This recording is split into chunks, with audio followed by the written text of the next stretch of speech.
Australians are lifting their spending on essentials such as insurance and medical costs as cost of living pressures continue to bite. While it's seen spending on some retail sides slide, travel and entertainment spending is on the up. It's according to the latest CommBank IQ Cost of Living Insights report. It tracks 7 million Australians and what they're spending their money on. Joining me now is Wade Tubman, who's CommBank IQ's Head of Innovation and Analytics. Thanks for your time.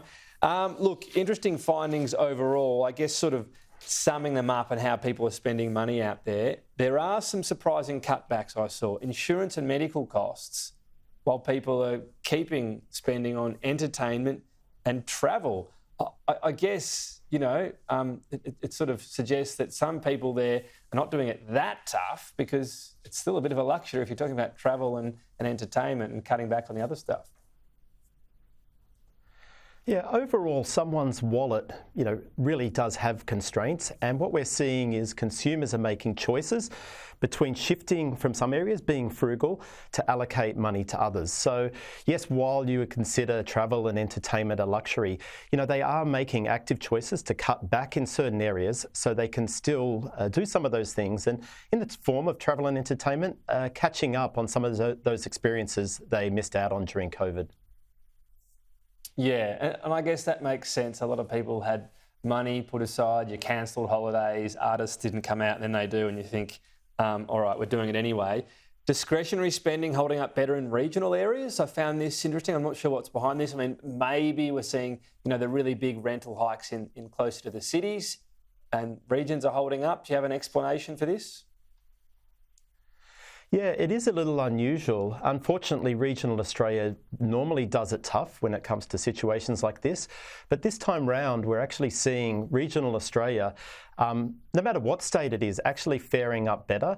The areas where we're seeing consumers having to change their spending patterns most is in the metro areas, in particular, New South Wales and Victoria Metro, which is, our two largest cities where consumers are really changing their spending habits most in response.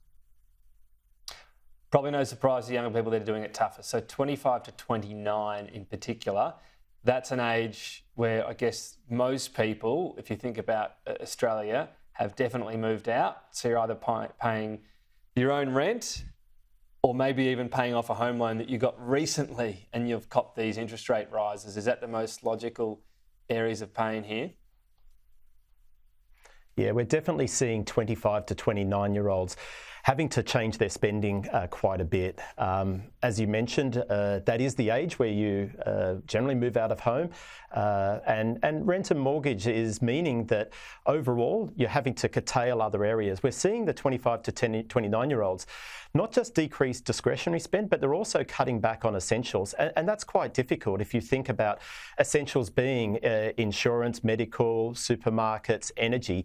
It takes some, quite substantive choices to actually reduce your spending in those areas. Yeah. On the flip side, over 65s, it depends who you are as an over 65, but if you're, retired, maybe still working, but you've got money in the bank, you don't have a home loan, the flip side of those interest rates, that you're actually in a much better position. I thought the cruise ship was dead, but it's come back with a vengeance. Yeah, to your point, it is important to remember not all over 65s are in the same position. We obviously have a large base of pensioners and potentially some of them renting. But yeah, if we look at the average Australian, the average over 65, is able to spend quite freely at the moment, and travel is the number one thing. The over 65s were a bit slower post-COVID to come back to the travel market, probably due to safety concerns. But now we've got a lot of that behind us now. We are seeing them really ramp that up. And definitely cruises are the fastest growing travel category. Yeah, there you go. All right, the allure of a buffet and a nightly singer is too much. Just a question as well, sort of related. Arrears still seem really low, which is great. Do you have an explanation as to why? Because I think with this many rate rises, we thought maybe they'd be happening a bit more frequently. Yeah, this research that we did is very much focused on how consumers are responding and how they're reacting in their spending. So we haven't looked at sort of what they're doing with their mortgage. This is very much about the things that you're in control of, what you choose to be frugal on and what you choose, to spend what money you have left on. Wade Tubman, great to get your thoughts on how Aussies are spending their money. Thank you. Thanks, Tom.